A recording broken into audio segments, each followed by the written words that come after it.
A morte de Champignon, uma tragédia que abalou o rock brasileiro. Luiz Carlos Leão Duarte Júnior, mais conhecido como Champignon, foi um dos músicos mais carismáticos e talentosos do rock brasileiro.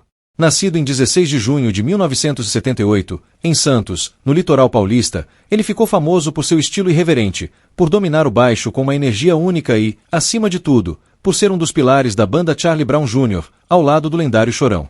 Desde cedo, Champignon demonstrou aptidão para a música.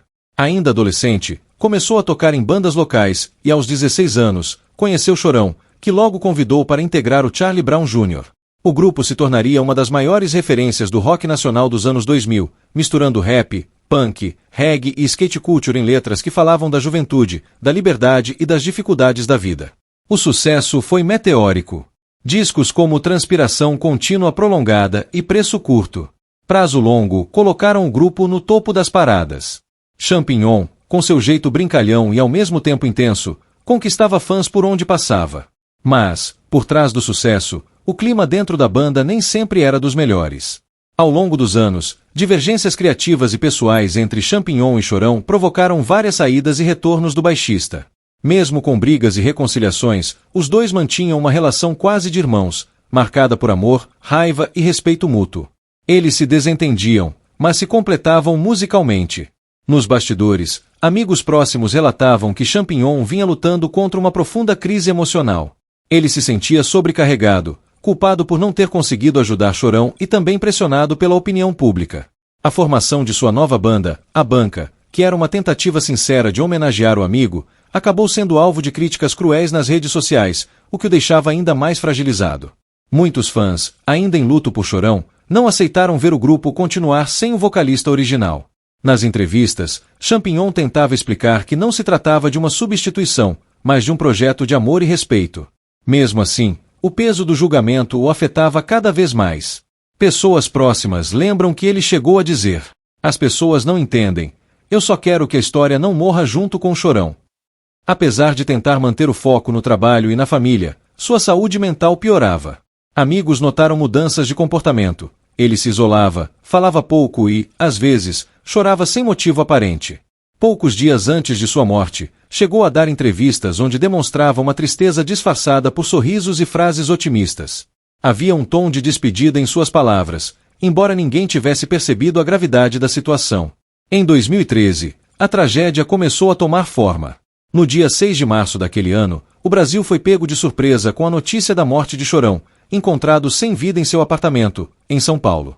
A causa: uma overdose de cocaína. O choque foi devastador para o país, e especialmente para Champignon, que via em Chorão um irmão de alma. Desde o enterro de Chorão, amigos próximos perceberam que Champignon estava profundamente abalado.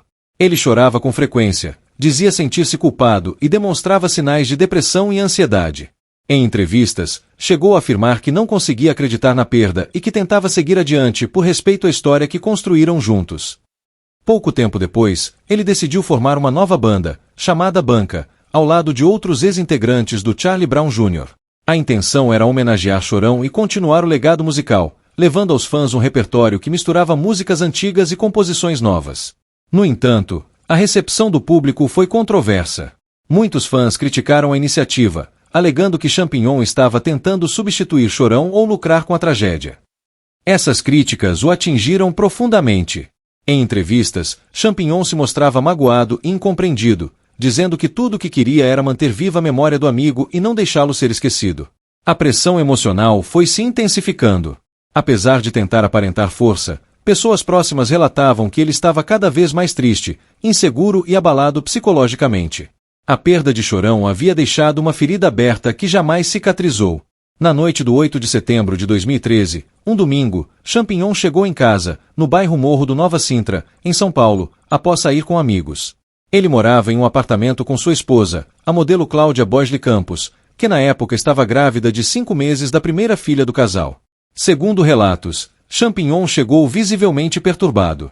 Testemunhas afirmam que ele parecia abalado e introspectivo. Por volta das 2h30 da madrugada, vizinhos ouviram uma discussão seguida de um disparo de arma de fogo.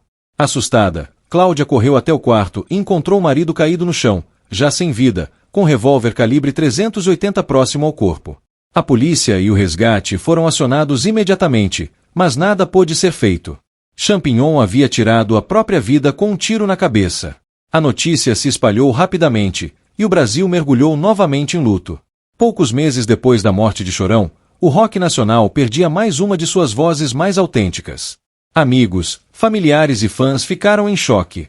Ninguém conseguia compreender como um artista tão cheio de vida e talento havia chegado a um ponto tão extremo. A investigação confirmou que se tratava de suicídio, e o caso ganhou enorme repercussão. Dentro do apartamento, foram encontradas garrafas de bebida, a arma de fogo e pertences pessoais. A perícia indicou que Champignon estava sozinho no momento do disparo. Sua esposa, em estado de choque, prestou depoimento e contou que o músico vinha sofrendo com depressão profunda e crises de ansiedade.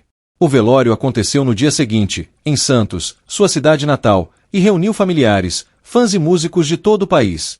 O corpo foi sepultado sob forte comoção no cemitério Memorial Necrópole Ecumênica, o mesmo onde Chorão estava enterrado. Ironicamente, o baixista repousou a poucos metros do túmulo do amigo.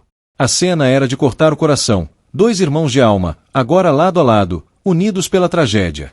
Depois de sua morte, surgiram diversas reflexões sobre os efeitos da fama, da pressão psicológica e da forma como o público e a mídia tratam artistas em momentos de fragilidade. Amigos próximos afirmaram que Champignon se sentia julgado e injustiçado, e que o peso da perda de Chorão o consumia por dentro. Sua esposa deu à luz a filha meses depois, e a menina recebeu o nome de Clara, uma homenagem à luz que o músico dizia sempre procurar, mesmo em tempos sombrios. Hoje, mais de uma década após sua partida, a história de Champignon continua sendo lembrada com carinho e tristeza. Ele foi mais do que um baixista talentoso, foi um símbolo de uma geração, um jovem que viveu intensamente, mas que também enfrentou dores silenciosas que poucos conseguiram perceber a tempo. A morte de Champignon, assim como a de Chorão, deixou uma marca profunda na música brasileira. Juntos, eles representaram uma era de liberdade, rebeldia e emoção. E, mesmo ausentes, continuam vivos na memória de quem cresceu ouvindo suas canções e se identificando com suas mensagens. No fim das contas, a história de Champignon é um lembrete doloroso de que a fama não protege ninguém da dor, e que por trás dos palcos e dos sorrisos podem existir batalhas internas invisíveis. Sua ausência ainda ecoa, e seu legado segue inspirando músicos e fãs que o enxergam não apenas como uma lenda do rock, mas como um ser humano sensível e verdadeiro. Deixe seu like. Inscreva-se no canal.